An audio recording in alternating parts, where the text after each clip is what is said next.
Hey, Bill Watson here. Hope you're enjoying these podcasted Bible studies that we've arranged to conduct. You know, the Church of God International has always intended to try to utilize as much of the technology that we have and different methods and tactics that it provides to preach the gospel of Jesus Christ. And podcasting is really a very valid and legitimate method in utilizing the technologies that are at our disposal. However, podcasting does have its limitations, as you well know. Unlike webcasting, you can't really interact in real time. So what we've done, we've made arrangements whereby you can ask questions or make comments and send them to us via email. That's right, all you've got to do is go ahead and email us at billw@cgi.org, and we'll go ahead and attempt to try to answer your questions from the week before at the end of each podcasted Bible study session that we do. And hopefully this is going to enhance the educational value of the subject that we're covering as we go through the topics in a more specific way, being directed by your questions and your comments. So let's go ahead now, prepare to go back into the book that we're studying, and we'll look forward to your comments and questions. Just email us. Remember, email us at billw@cgi.org. I wanted to take a little bit of a different tack today. And what I'm going to do is basically introduce to you the book of Romans. And I'm going to try to, over the next year, I guess this year, 2015, I'm going to salt and pepper chapters of the book of Romans throughout the year to go through them line upon line, like a Bible study. And we'll be doing that on somewhat of a semi-regular occasion. I'm not going to do it every time that I go ahead and speak, but I do want to take some time for the book of Romans because it is an important book. I don't know if you realize it or not, but the book of Romans and Hebrews are probably one of the most comprehensive treatises of New Testament doctrine and lifestyle and transitional information from the Old Testament, based off of that, to the New Testament, giving it that new flair of connection that comes off of and is built from the platform of the Old Testament. And it is important, brethren, it is important to understand this, especially in a world that we live in that claims the Old Testament has no application. Because if the Old Testament has no application, you could say easily that the book of Romans and Hebrews is nothing but a bunch of hot air. That's how important these two books are.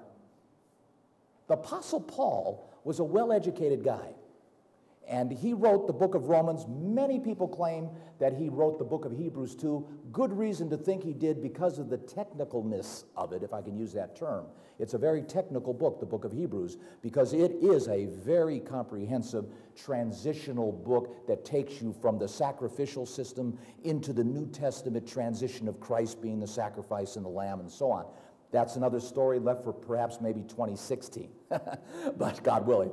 But for this year, 2015, we're going to basically kind of focus on the book of Romans throughout the year, salt and pepper it. Today, I want to take some time, essentially, to introduce to you some of the background of the book of Romans, kind of jump around throughout the book to illustrate to you some of the things that this book does present, and hopefully wet your whistle to see that there will be more to come as we proceed through each chapter, line upon line, as we go through it. And I might go ahead and use some of these chapters or Bible study opportunities in the book of Romans to schedule some Bible studies this year as well. And I wanted to ask you before I get started, because it seems like after services, if we hold Bible studies, they haven't really been, quite frankly, quite honestly, attended that well. And I don't know why, but I'm just thinking that in light of the past history of having Bible studies after services, that would it be preferred and more apt to be attended, if indeed these subjects would interest you, to attend these Bible studies before services? So we would start maybe the Bible study at 10 o'clock, and maybe start services at 11:30 on that particular Sabbath. Would that interest you? Could I see a hands?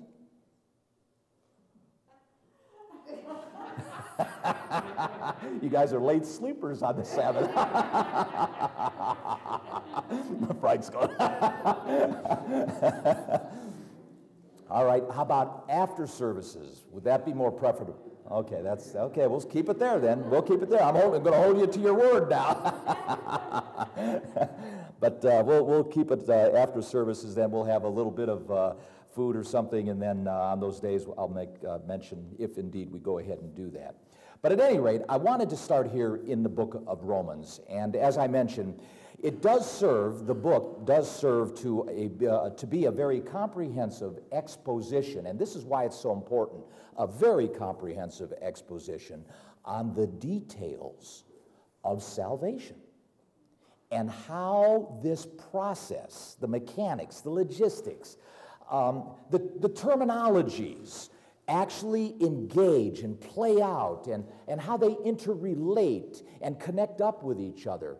And it's a fascinating understanding once you begin to grab into it and comprehend what Paul is trying to say and the comparisons that he uses with the Old Testament to bring you through this veil into the New Testament, if I can use that terminology also, because it does provide a very systematic way or items of doctrine and life that you don't normally get or often get throughout the rest of the books. Now keep in mind that the New Testament is written primarily in 4 categories. There are the Gospels. All of you know about them. Mark, Matthew, Mark, Luke, and John. You thought I forgot, huh? But then there's the book of Acts. I remember that one, Acts. Then the epistles. I'm not going to read all of them. And, of course, the Apocalypse, the book of Revelation. And those are the 4 categories. The book of Romans is primarily an epistle, oftentimes also called a letter. However, the book of Romans goes beyond being a letter. It does go beyond being a letter. It is an epistle in the truest sense, I would say, by comparison to, for instance, the letter of Philemon. The book of Philemon in your New Testament, that would have been more of a letter because it actually was a personal letter that Paul wrote appealing to an individual who owned Philemon, who was a slave, and who apparently, the Philemon, stole something from him, the owner, and Paul was writing to the owner to ask him to forgive Philemon of what he did, because here it turned out Philemon became converted. He repented and accepted Jesus Christ as a personal Savior. And so Paul, on his behalf, is appealing to this fellow to forgive Philemon because he's been such a good help to him, Paul, and so on. That was kind of a more personal letter. The book of Romans goes to a congregation in Rome, of which was one of the congregations that Paul did not have anything to do with beginning or starting. Paul did not seed the book of Romans. And most all scholars will also say, nor did the Apostle Peter. If anybody was in Rome, it was Paul who went to Rome. Peter, most likely, never did make it to Rome. So, you know, that's news to the Catholics, but unfortunately, that is the truth of the matter. The fact is that there is no record of Peter really going to Rome. As a matter of fact, when you read Peter's epistles, if you read them very closely, you'll find out that he was over in Iraq.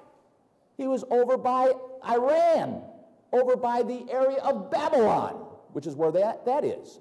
So he wasn't anywhere near Italy or Rome from that standpoint. But that's another story. I digress. But the book of Romans is quite a book because it does go beyond personal issues and personal letter-type subjects. Now, that doesn't mean, nor does it dismiss or discard the fact that there aren't subjects in the book of Romans that are indeed built around information that apparently the Apostle Paul was privy to pertaining to that congregation. Let me show you some examples. Turn with me over here to Romans chapter 13 real quickly. Romans chapter 13. I'm not going to go through the whole chapter real quickly, but I want to just give you the genre, the gist of the writing here. Chapter 13. It talks basically about politics and government and so forth. He says here, let every soul be subject unto the higher powers, meaning that of Rome. In this case, he's speaking of Rome. You Christians, pay your taxes. Abide by the authorities that rule the area that you live in. Be a good citizen. Be an upright citizen. And this was Rome, of all things. I mean, Rome was, really a very corrupt thing, but yet Paul is appealing to the Romans. They're living in Rome. They're in the shadow of the Colosseum, where they had all those bloodbaths and all those bloody things going on, and where literally Christians were even basically sacrificed in some cases to lions and tigers and different types of things that they were used as fodder for entertainment. Yet, nevertheless, the Apostle Paul is appealing to the Christians that in that congregation, just like you folks. I mean, if it were us here and we were in Rome, we would get this letter and we would read it. And Paul, one of his appeals to that particular congregation, because apparently there maybe perhaps was some problems, people a little bit rebellious, a little bit fanatical, a little bit on the outer edge about, I don't like these Roman emperors, and getting a little bit fanatical about, and maybe even radical about politics. And they were bringing perhaps some of that into the congregation, because Paul gets, here he says in verse 2, whosoever therefore resists the power, resists the ordinances of God. And they that resist shall receive to themselves damnation. For rulers are not a terror of good works. Oh yeah, tell me. What do you mean ruler? We're talking about Rome here. And yet Paul, he's saying, chill. Obey the laws. Obey the emperor. Amazing. We have a discussion, Wayne Hendricks and I have a discussion going on the internet on the web chat section of our website called Politics and the Bible. Getting a lot of feedback on that too, by the way. But if you haven't seen it, you should go ahead and become a little familiar with the discussion, because we kind of are going along and pulled and extrapolated this right out of the Bible to kind of illustrate the controversy of talking about politics and the Bible, politics and religion, because guess what? They are intertwined. You can't get away from not talking about politics and the Bible, because that's what the Bible is about in many cases. It's about politics. God even says, does he not, that he's the one who raises up empires. He's the one that takes men out of positions and puts men in positions. So what does that have to do with the President of the United States? What does that have to do with the Prime Minister of England? Or the current Prime Minister of France? Or Canada? Or Australia? Should I go on? God chooses the leaders of the world to fit his design for his purposes. And if you don't know what God's purposes is, read your Bible. That may give you some insight on why certain individuals are leading certain countries at certain times.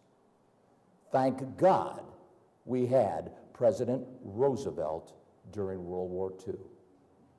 Thank God we had generals like Eisenhower and Patton in place during World War II. Thank God we had allies like Canada and the underground in France and others who helped push back those forces of tyranny and those forces of whatever you would call the Japanese at that time under Hirohito.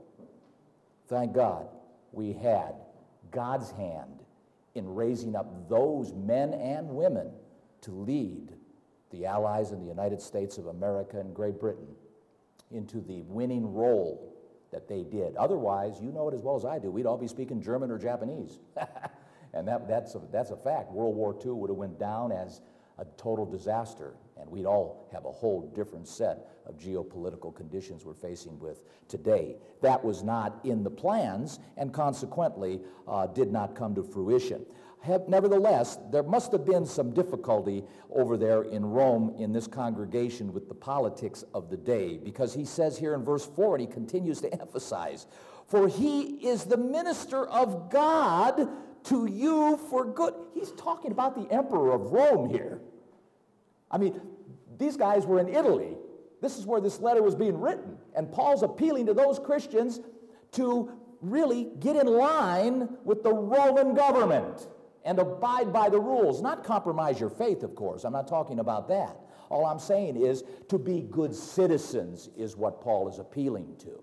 Now, obviously, where conflict occurred with the state versus the Bible, God be praised, there were individuals who had the courage to stand in the gap and, regardless of the consequences, take what the government would dish out in lieu of the violation that they would end up being in due to the requirement the government was requiring them to break that would violate God's law. That is a different case. That's a different case. But what Paul is saying here, in general, if there's no requirement for you to compromise your faith, then don't worry about it. Be a good citizen. Pay your taxes. Submit to the government. And obey the laws of the land. And do what you can to be the model citizen of which you should be.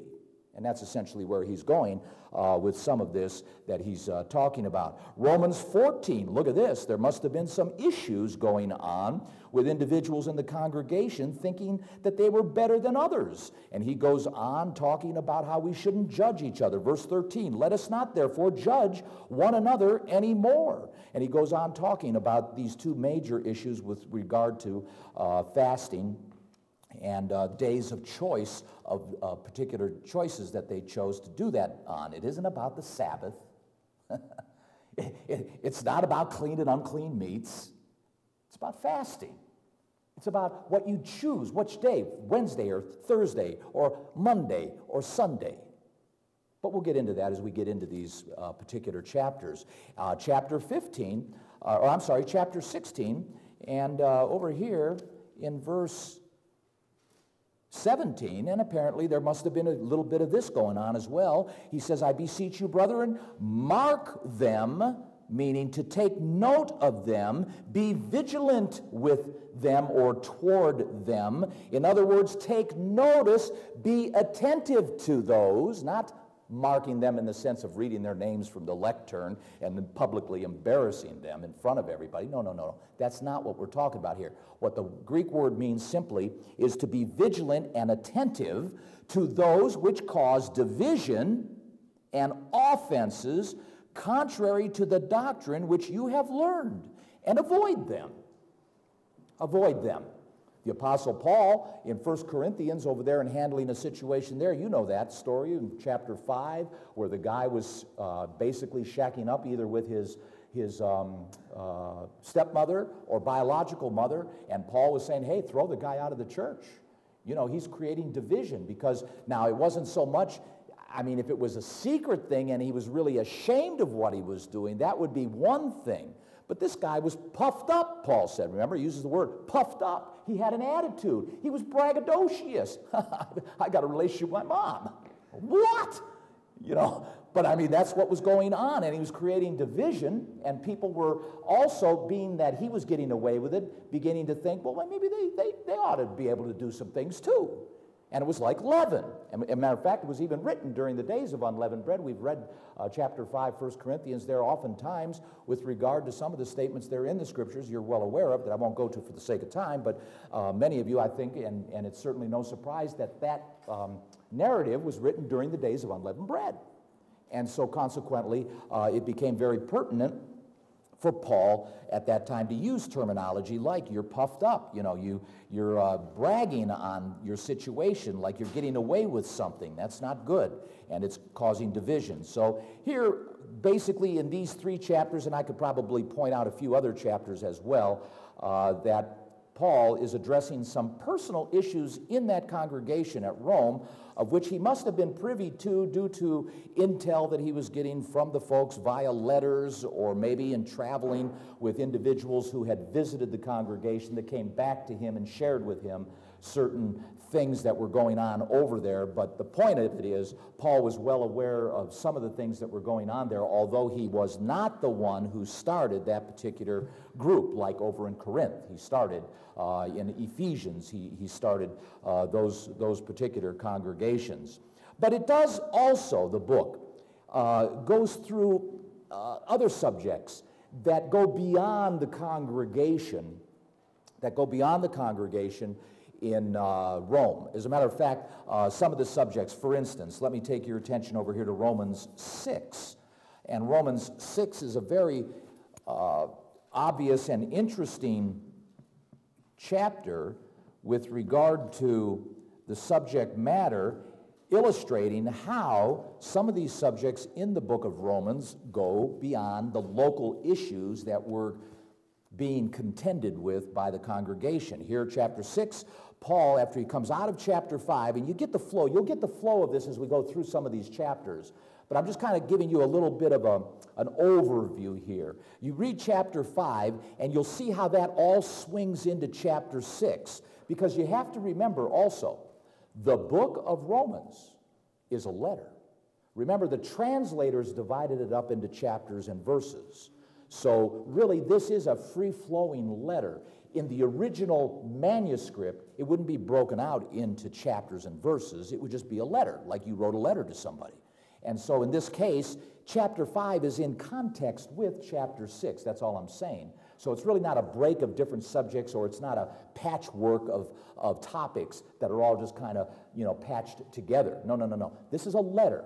So if you would read chapter 5 and chapter 6 together, you would see how it all flows together, so that Paul then, as he finishes up the segment of chapter 5, he gets into a break. The translators chose to break the thought processing or the writing at this point and start a new chapter. And he says basically, what shall we say then?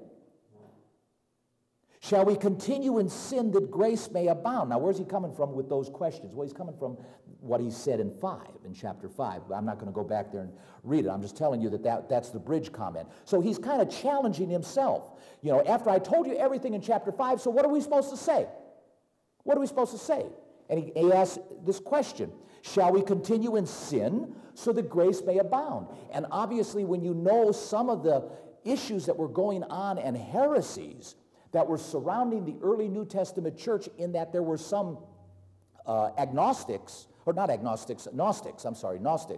who were going around stating that if you sin more, you'll get more of God's grace. If you want more of God's grace, if you want his attention, then sin more. Get drunk more often. Commit fornication more frequently. If you're married, hey, have a dozen partners. Commit adultery as often as you can. Because in so doing, you'll get more of God's grace.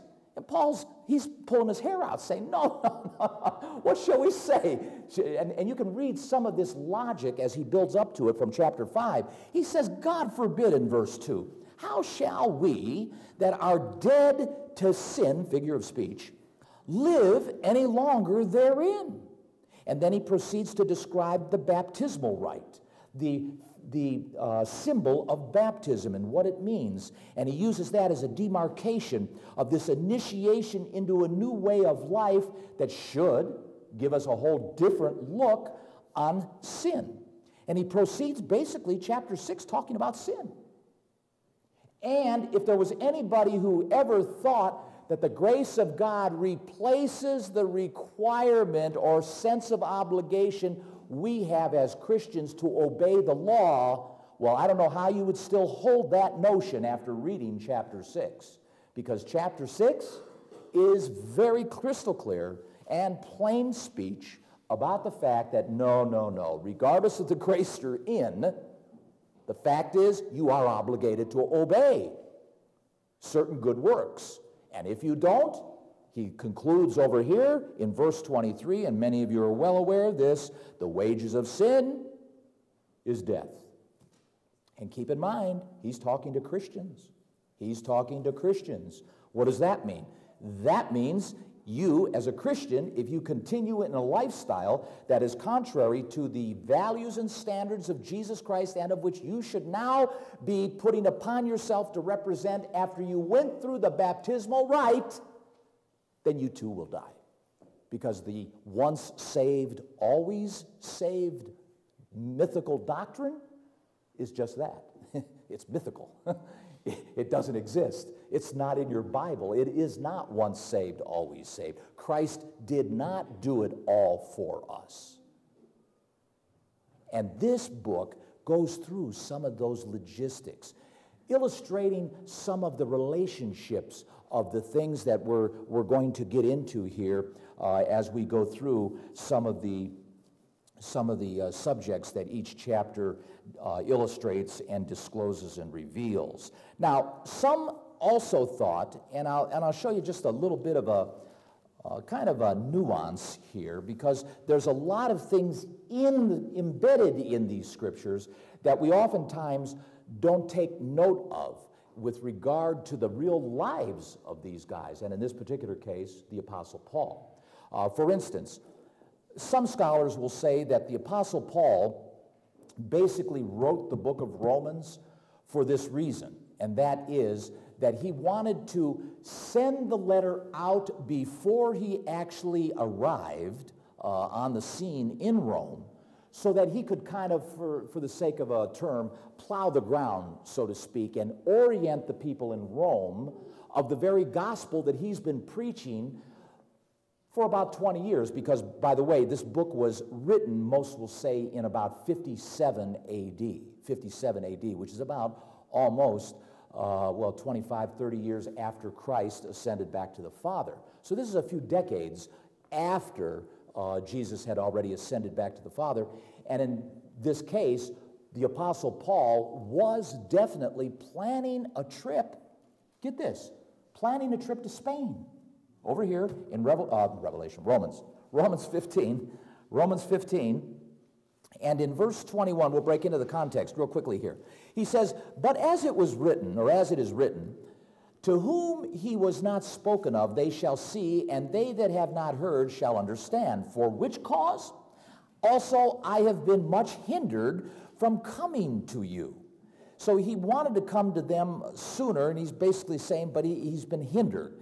"But now, having no more place in these parts, and having a great desire these many years to come unto you," that is, to Rome, to you folks in Rome, "whensoever I take my journey into Spain, I will come to you, for I trust to see you in my journey, and to be brought on my way thitherward by you, if first I be somewhat filled with your company." So what he's saying is basically, he's going to visit you, I'm going to visit you in Rome there on my way to Spain,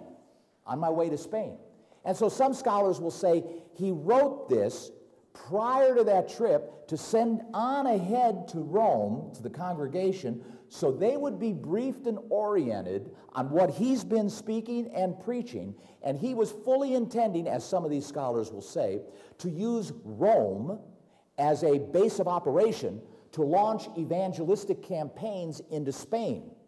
And some will even say, even further, he went on into England. But that's another story, and certainly not something that I want to get into today. But the second point of it is also that some scholars will say, well, that may be true. However, there's another concern that Paul may have had that drove him to write such a comprehensive treatise. And that's why there's a lot of thought over trying to investigate what motivated him to write this comprehensive document. Because it is quite detailed on the definition of how salvation works, how it should be understood by the Christian in his relationship to God, and how God is actually engaged in interacting with us as human beings to afford the result of salvation, of redemption, of being able to be resurrected and enter into the dimension of immortals, of being an immortal. Because that's an important bit of instruction to understand, I would say, because if you don't understand it, if you get the owner's manual for something that valuable, I would strongly suggest you read the manual so that you would understand how this works. Here's the manual. And Romans, the book, the whole book, all chapters, all 16 of them, right? Yeah, 16 of them, are geared toward helping us to understand what's expected, and how, therefore, it works. So it's important to take the time, certainly to go through the book of Romans and be able to extrapolate out some of the value of it, because in so doing, writing this, there was something behind Paul's motivation. Now, as I say, the second reason that many scholars will say is because he was thinking, maybe paranoid, I don't know, but just because you're paranoid doesn't mean they're not chasing you.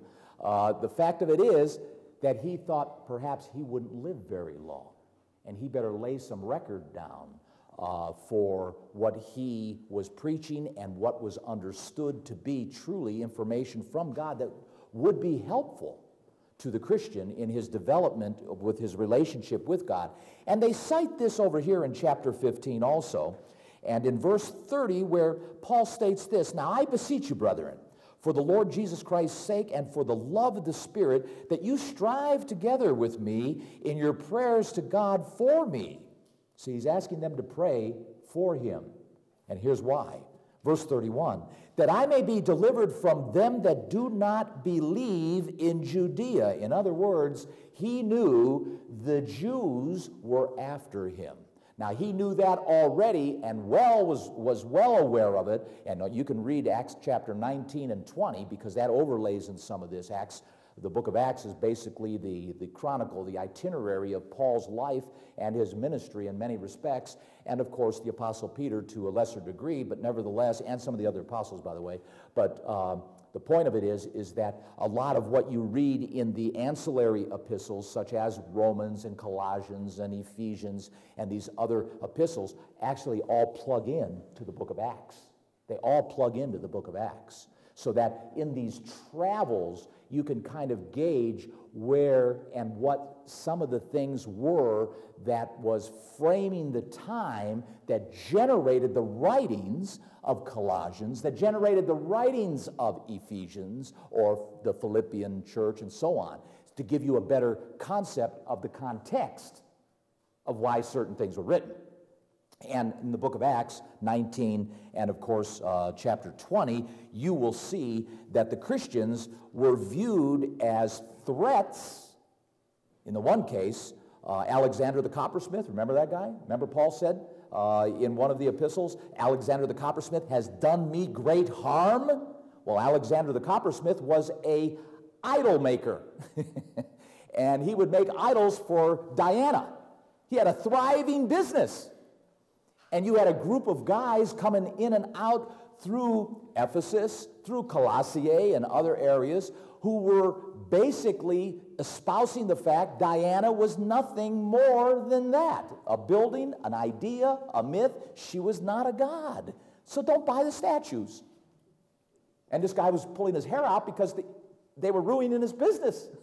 It was that simple. They were ruining his business. And you can read about that in Acts 19 and chapter 20 about what was going on here. And that was just one thing. That was just one thing. There were other situations that the Apostle Paul found himself in. Remember, he had to get lowered out of a basket from a window. One time he was stoned to death, and they thought he was dead. He could have been dead. But later on, they dragged him out, and he turned out to be alive and came back to life. But the point of it is that he was in and out of hot water all the time because what he was doing was being accused of turning the world upside down.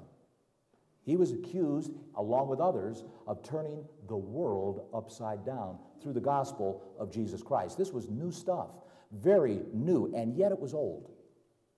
Yet it was not, or shouldn't have been, especially to the Jews, a surprise. Why do I say that? The Old Testament. The Old Testament prophets and the writings constantly portrayed the news of the coming Messiah. There was no surprise.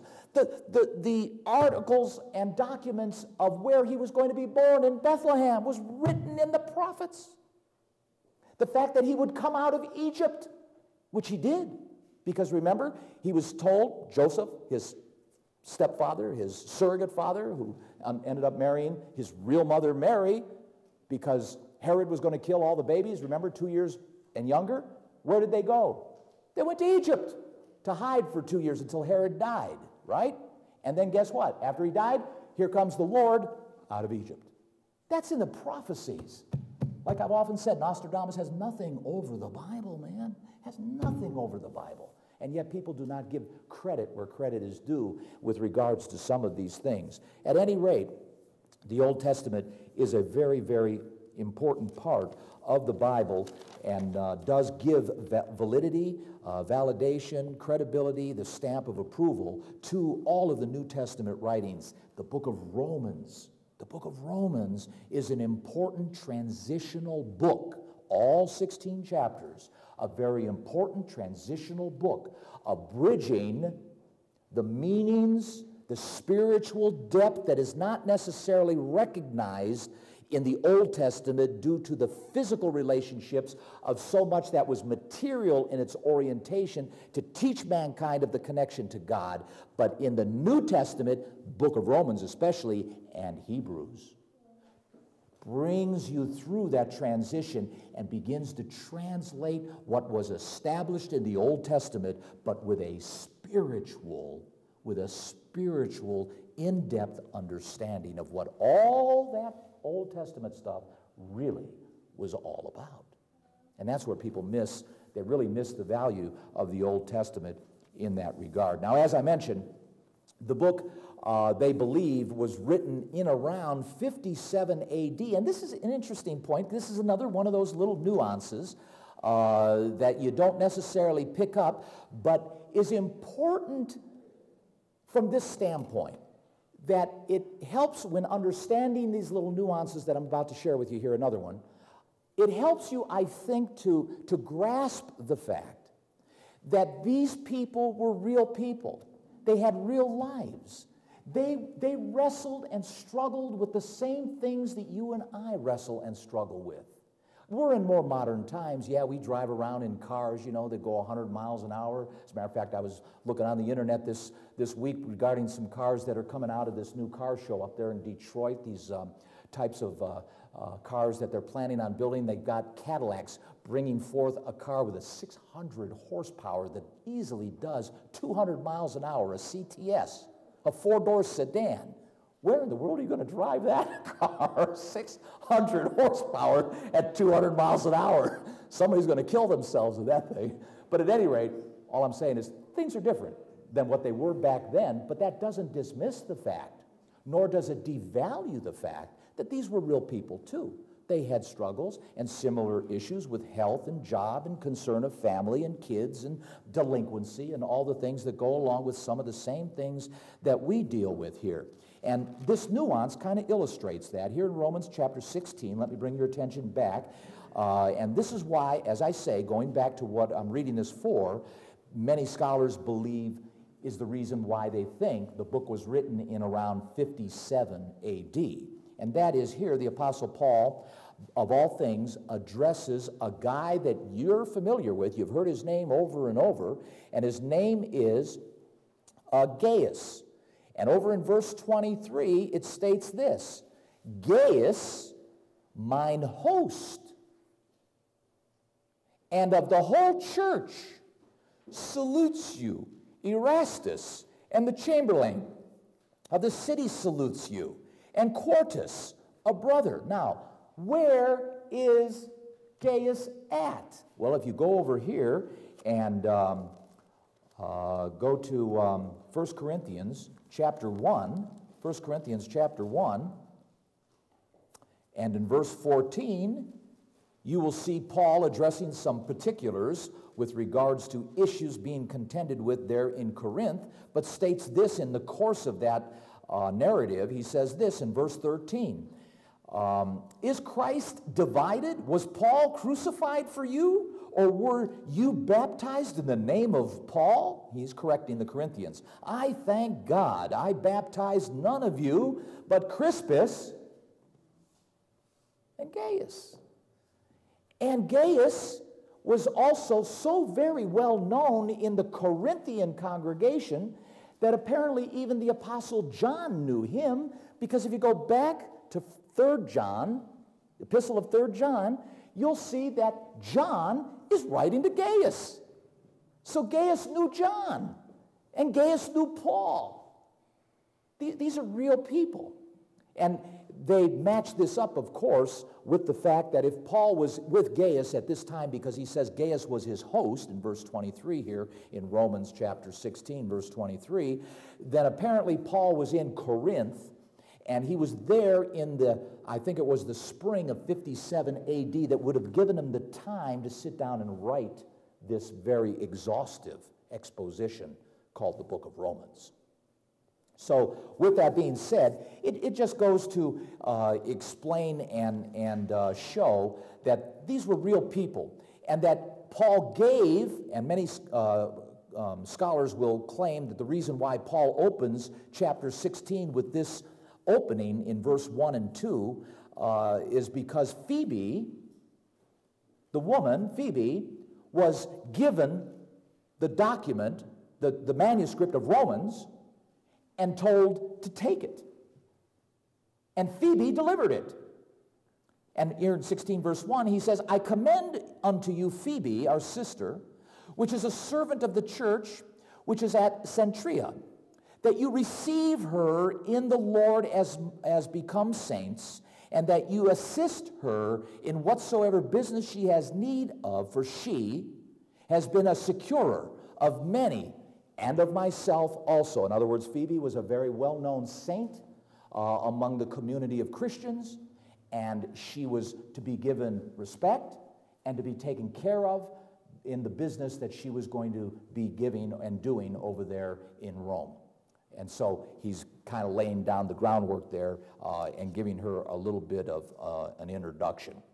So what am I saying here is that Romans is a very important book. It's comprehensive. It goes beyond, it does indeed go beyond some of the little personal things that were site-specific to Rome and that congregation.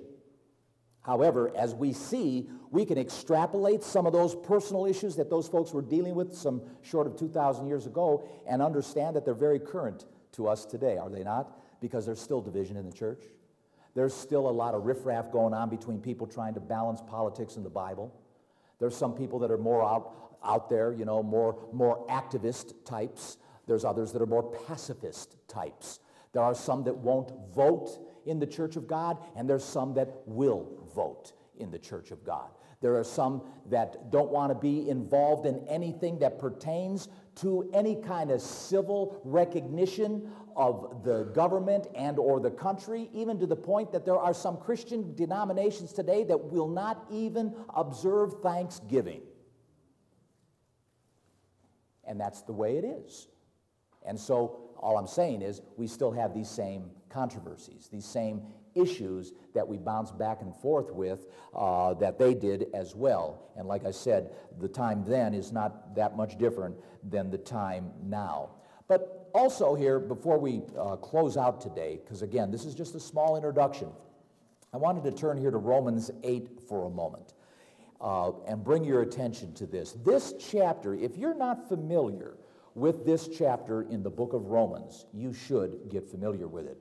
I would strongly suggest you get a few translations of the Bible and read the different ways that it is written in the Bible, and get yourself a concordance with a good King James Bible and look up some of the words that are key benchmark words throughout the course of this chapter within the book of Romans. Because this chapter is a Bible within the Bible. This chapter is a Bible within the Bible. One of my favorite chapters in the whole book of the Bible, period, because it is so jam-packed full of so much meat and potatoes of what the program of salvation is all about and what it pertains to. And a lot of people say, well, you know, Bill, and would argue with me that you're making too much of the book of Romans because, you know, you're saying it's so comprehensive, but there's no mention of the holy days in the book of Romans. There's not even a mention of the return of Jesus Christ in the book of Romans. But you have to understand, that wasn't the topic. That wasn't the subject. That wasn't really the segmented issue of attention that the Apostle Paul wanted to zero in on like a laser beam to express and expose, disclose, and articulate. He was on a much different mission, a much different purpose. He had a much different objective in mind in attempting to achieve certain information to the minds of the Christians when he wrote the treatise of the whole book of Romans. However, in the book, or in the chapter, I should say, of 8 of the book of Romans, he hits on so much, and again, I'm not going to get into a lot of detail here. We will be backing up into it as we begin to go through the book of Romans throughout the year. But the point that I wanted to make is that he goes down here to a real heart and core of the whole salvation issue and states this here down in verse 16. The Spirit itself, and that's a capital S with Spirit, talking about God's Spirit, bears witness with our spirit. And there is a spirit in man. There is a spiritual element that works in with our physical brain that gives you and I the understanding and idea of being able to appreciate abstracts. There is a spiritual component in the brain or brain matter of man, without a doubt. There is, and oftentimes has been miscalculated and misinterpreted to be a soul or some kind of a spirit that can live outside of the embodiment of the human brain, which is a fallacy and a myth and is not taught at all in the Bible. Your brain goes down, so does the spirit of man. Without the spirit of man, or without the brain, the spirit of man is non-functional, The Spirit of God combines with the Spirit of man. That's what the apostle is saying here when he says, your consciousness, you could say it that way too, your consciousness bears witness with the consciousness of God. That comes through reading, understanding, studying the Word of God. That's how the consciousness of God comes into your brain, and that Spirit supernaturally should give insight to your studies to help you integrate that information with your consciousness, your physical human consciousness, to allow and afford you to be able to comprehend the means by which you, as a human being, personality, whoever you are, persona, whoever you are, to reflect Christ in your life. That can't be legislated. That can't be dictated to you. Only you know yourself, and only you know how you are. And you, in your own special little way, in your unique way, is important for you to recognize then how to integrate that. And that only comes through your own personal Bible study. As I've often said, I could get up here, flap my jaw all day long. And you know what? It can only do a limited good for you. It really can. Where the real growth, where the real organic metabolism, spiritual metabolism comes from, is your own studying, your own interaction with God, and the actual exercising of godly attributes in your life that you yourself witness by the reaction of others who come in contact with you as you learn to apply these in your life. Now, if you don't apply them in your life, you'll never get those reactions and therefore miss the evidence and consequently won't have the encouragement to pursue the motivation that's necessary to continue the growth process that can come through the organic recognition of the Spirit of God in you. Don't ask me to repeat that. but you know what I'm saying.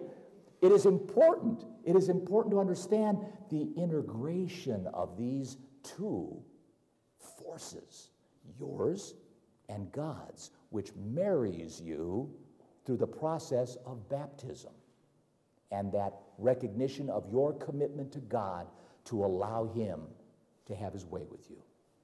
Because that's where it all begins.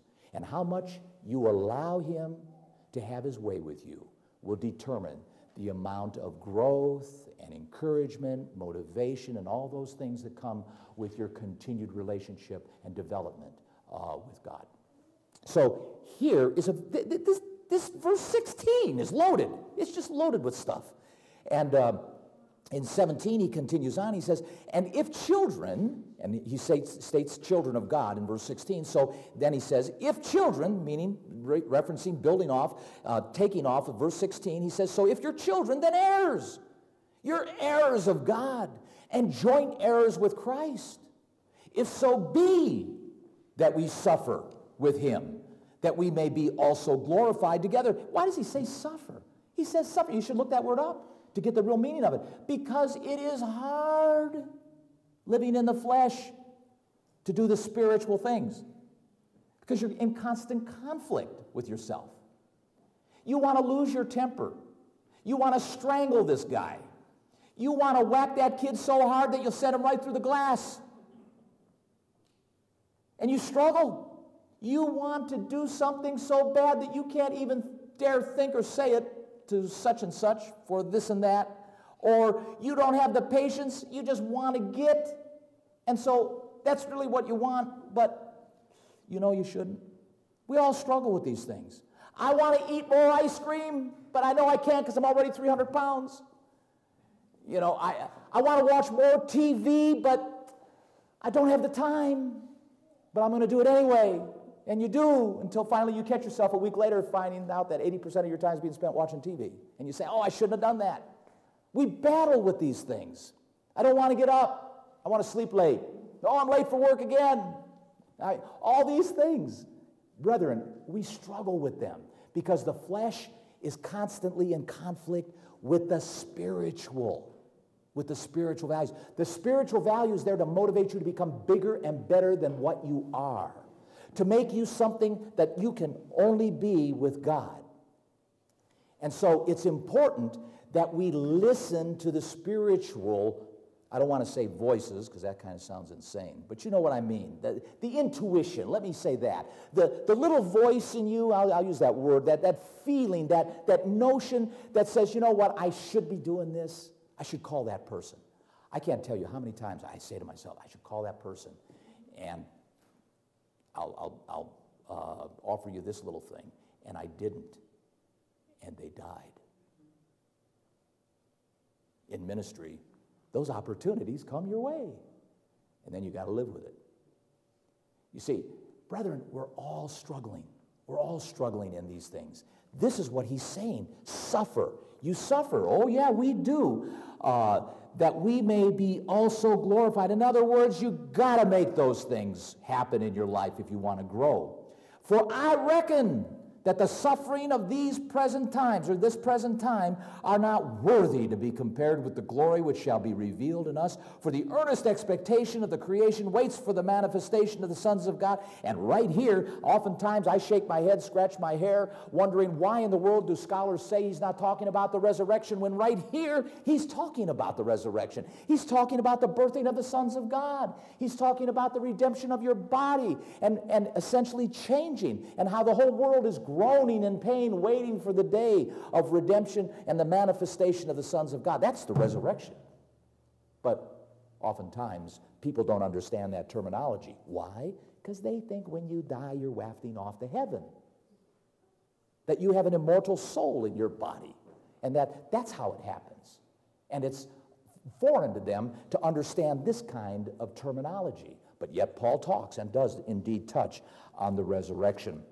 So all these things, brethren, we're going to kind of get into. Romans 8, like I said, is quite a chapter. It's a Bible within itself. So over the next year, 2015, I'm going to try to salt and pepper all these chapters, 16 of them, into a few presentations so that hopefully we can have a better understanding and a better concept of how this program we're all involved with, that we've committed to, that we've been baptized into, called salvation, works in our lives.